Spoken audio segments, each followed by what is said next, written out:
नमस्कार दोस्तों, मेरा नाम है रमन और स्वागत है आप सभी का हमारे इस YouTube चैनल में। दोस्तों, आज के इस वीडियो में हम बात करने वाले हैं कि how to top in maths, या मैं यूँ कहूँ कि how to pass in maths. इन दोनों वर्डों में सिर्फ 67 नंबर्स का फ़र्क है। और मैं क्यों कह रहा हूँ ये, क्योंकि आज के इस दौर में मैथ्स का रोल बहुत महत्वपूर्ण है। दोस्तों, मैथ्स इतना ज़रूरी है सीखना, शायद इसका अंदाज़ा भी हम नहीं लगा सकते। क्योंकि मैंने बहुत से बच्चों को ये कहते सुना है कि बस ये 10th पास हो जाए, मैथ्स को तो हम मुड़ कर भी नहीं देखेंगे। और अगर आप साइंस के स्टूडेंट्स हैं तो शायद आप जानते भी होंगे कि दुनिया में अगर कुछ भी इन्वेंट हो रहा है उसमें कहीं ना कहीं मैथ्स का हाथ जरूर होता है। और शायद मैथ्स के बिना तो कुछ भी इन्वेंट करना पॉसिबल ही नहीं। मैं आप सभी के लिए एक वीडियो लाऊंगा फ्यूचर में, हम सब मिलकर उस पर बात करेंगे कि इम्पोर्टेंस ऑफ मैथ्स और मैथ्स मोटिवेशन। फिलहाल के लिए हम अपने टॉपिक पर आते हैं और शुरू करते हैं जीरो से। सबसे पहला पॉइंट हमारा यही है कि कैलकुलेशन का सहारा लें। इसको मजबूत करने के लिए हमारे पास 3 ऑब्जेक्ट हैं। सबसे पहला टेबल, स्क्वायर एंड क्यूब।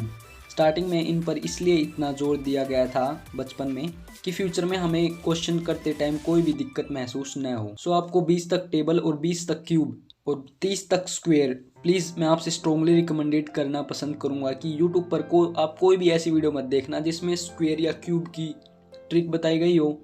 खुद से लिखें, खुद से याद करें। क्योंकि कई बार ऐसा होता है कि हम जब कोई भी ट्रिक देखते हैं तो पहले हम उसको ट्रिक को करते हैं, फिर उसके बाद सॉल्यूशन आता है। तो अगर आपको पहले ही उसका सॉल्यूशन याद होगा, यानी कि अगर आपको स्क्वायर एंड क्यूब याद होंगे, तो आपको क्वेश्चन को करने में कोई भी दिक्कत नहीं आएगी। इसी तरीके से आगे बढ़ते हुए सेकेंड पॉइंट हमारा है improve your basic knowledge about mathematics. क्योंकि अगर अक्सर आपने देखा होगा कि जब भी आप क्लास में बैठे होते हैं, टीचर पढ़ा रहे होते हैं, तो आपको कुछ समझ नहीं आता क्या चल रहा है, सब कुछ सर के ऊपर से जा रहा है। टीचर बदलो, बहुत से क्वेश्चन आते हैं कि ऐसा क्या है जो इनको समझ आ रहा है और हमें नहीं। तो कहीं ना कहीं उसमें बेसिक नॉलेज का हाथ जरूर होता है। अगर आपको बेसिक नॉलेज का ज्ञान है तो आप मैथ्स में कभी भी मार नहीं खा सकते। बेसिक नॉलेज के लिए मैं आपको बता देता हूँ कि इसके लिए भी हमारे पास 4 ऑब्जेक्ट हैं जो आपको कवर करने हैं। सबसे पहला है बोर्ड मास, सेकंड हमारा डेसिमल्स, थर्ड हमारा फ्रैक्शन और 4 हमारा स्क्वायर रूट।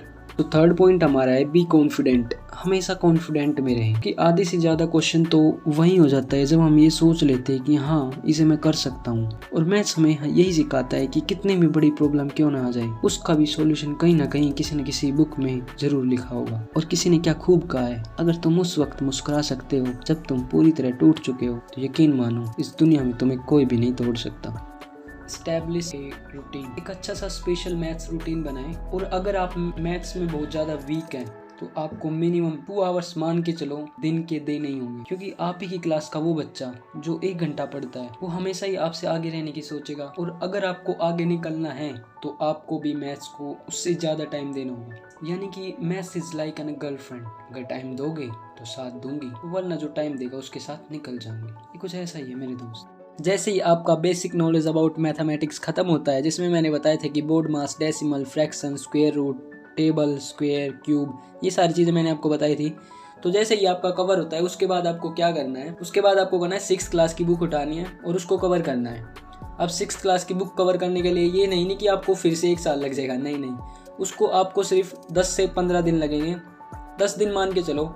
उसके बाद 7th की बुक उठानी है, उसमें फिर 10 दिन लगेंगे। और जैसे ही आपका 6th क्लास का सिलेबस कंप्लीट होगा तो वही 6th का as it is same 7th में भी है। यानी कि आपको बिल्कुल मोटा मोटा पढ़ना है, ये नहीं बिल्कुल डीप से मोटा मोटा कवर करते हुए चलना है। कि जैसे वीडियो का इंट्रोडक्शन देख लिया, एक्सरसाइज के क्वेश्चन कर लिए, कोई ऐसा क्वेश्चन जो हमें समझना है। इससे क्या होगा, तुम्हारा बेस बिल्कुल मजबूत होता हुआ चला जाएगा। उसके बाद जैसे कि आप 8th में आ गए हो, अब 8th का भी इसी तरीके से 6 से रिलेटेड है, वो 7 से रिलेटेड है, फिर 8th का भी इसी तरीके से है। फिर जैसे ही तुम्हारा 6th, 7th, 8th कंप्लीट होता है उसके बाद तुम बन जाते हो भाई एक मैथ्स के स्टूडेंट, बिल्कुल अच्छे वाले। ठीक है, अब आपको 9th को ध्यान से पढ़ना है। 9th में हल्का सा डिफरेंस है, उसमें थोड़े एक्स्ट्रा चैप्टर्स आ जाते हैं, बाकी बेस पीछे से ही होता है। क्योंकि अगर घर की नींव मजबूत है ना तो घर भी अच्छा खड़ा रहेगा, दिखेगा। तो तुम्हारा नींव मजबूत मैंने बता दिया कैसे करनी है, 6th, 7th, 8th और उसके बाद फिर तुम्हारे 9th। और फिर जैसे ही तुम्हारा 9th कवर हो जाए, मैं मान रहा हूँ जैसे कि अब मान लीजिए 10th में है और 10th में है तो उसके लिए आपको 9th का अच्छे से कवर करना हो। क्योंकि 9th का same syllabus as it is 10th में, बस 1-2 चैप्टर्स को छोड़ के, बाकी एज इट इज़ है।